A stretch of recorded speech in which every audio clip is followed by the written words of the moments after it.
طبعا امبارح كنا في حركة شراء، ومع الأسف في ناس اشترت عند أعلى الأسعار. كان في ضغط شراء كبير على الأوزان الصغيرة، وده أدى لقلة المعروض منها في السوق عندنا. غير كده في قرارات جديدة وأوضاع دولية مش مستقرة.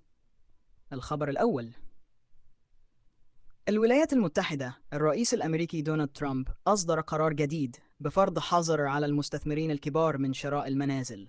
القرار ده بيمنع المؤسسات الاستثمارية الكبرى وشركات وول ستريت من شراء المنازل مرتفعة السعر. والهدف حسب تصريحات ترامب هو خفض أسعار المنازل. كمان أصدر أمر بشراء سندات رهن عقاري عشان يخفض أسعار الفائدة على قروض العقارات. الإجراءات دي متوقع إنها تسبب خسائر كبيرة في أسهم الاستثمار العقاري. وده كان أول خبر معانا. الخبر الثاني: الأوضاع الجيوسياسية.